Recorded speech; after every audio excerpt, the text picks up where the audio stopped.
All right, back at it. We have a beer from Goose Island Brewing Company, and I was thinking, hey, maybe I don't think we've done a Goose Island beer yet. Well, we haven't done any other year-round flagship kind of beers, but we did do Bourbon County Stout, so I don't need to really go into Goose Island Brewery.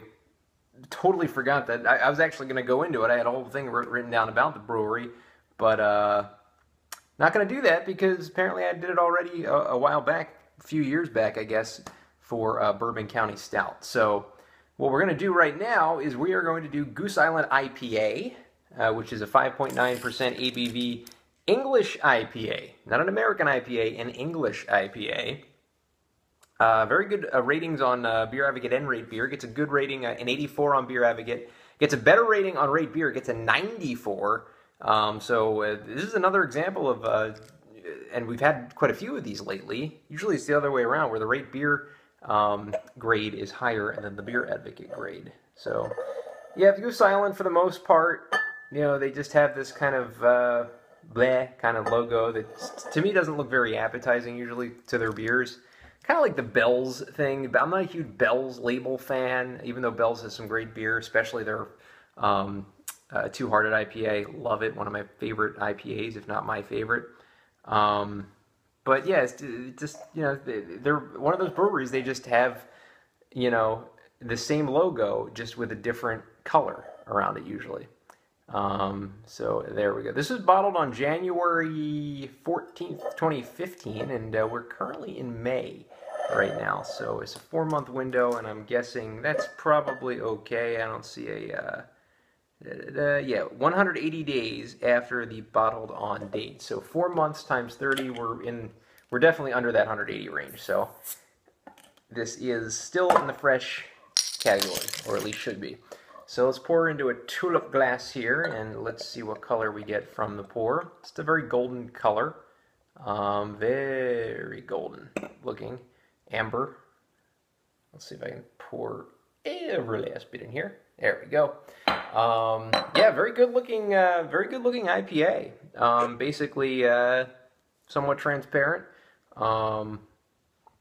Just a good looking brew. So let's get the aroma now of Goose Island English IPA.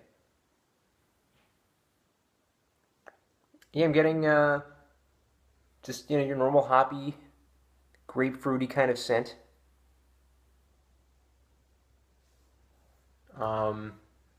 Spicy kind of a scent to it.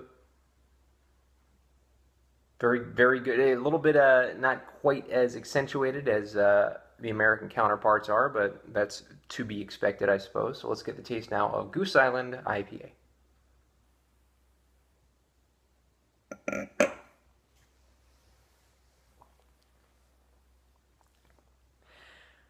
Getting a big-time hop bitterness right from the get-go here.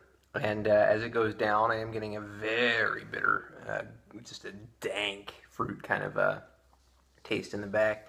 A little too bitter for my taste, I think.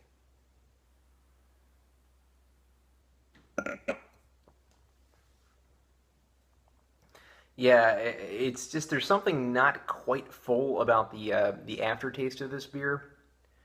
And just something just completely, just a little too bitter for my taste. And this is a Chicago brew, so it's not a West Coast IPA, not really an East Coast IPA, but the Midwest IPAs are very hit or miss. I know Bell's, which is in Michigan, has, you know, as I mentioned just a little while ago, the Two Hearted is spectacular, definitely on par with West Coast stuff.